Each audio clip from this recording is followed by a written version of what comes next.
Phase 6, a conversation.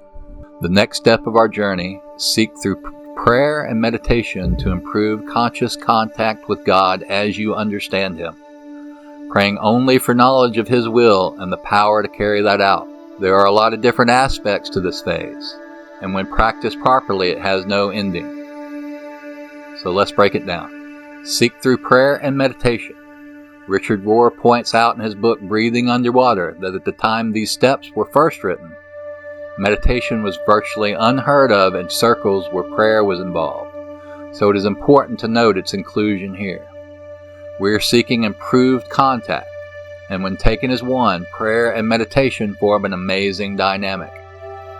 This involves opening channels of the mind to receive, not broadcast. Thus, the next aspect, praying only for knowledge of His will for us. What this really does is move us further into releasing our false identity, which has its own designs and plans, and accepting our true nature, which is our oneness with the Creator. And so we are improving the contact we have already made in working through the previous phases, our conscious contact, the actual touching and integration of the mind of God with God as we understand Him. The importance of operating from our own understanding of God must not go unnoticed. This aspect means that you are now operating from a personal relationship with God. We are not using a preconceived notion. This is a living, dynamic, personal relationship, praying only for knowledge of His will for us, seeking only oneness and to have our mind enlightened by the divine plan, moving beyond the little s self into the true self, and the power to carry out the will of God. It seems prudent to sit with this for a moment.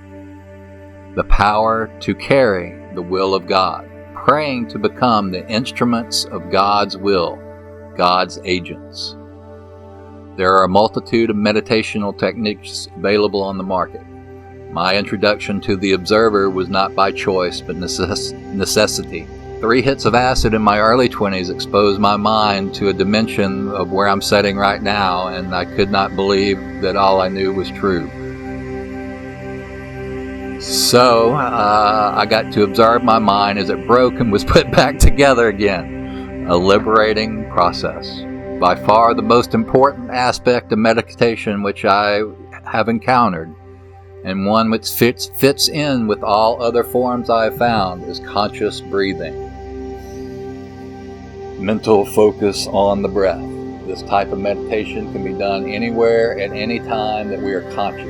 Driving, in line at a supermarket, before sleep, upon awakening, and forms a strong foundation for all other practices. I also highly recommend improving the heart-mind connection that we use in the key and catalyst dynamic with the practice of consciously breathing into the heart space.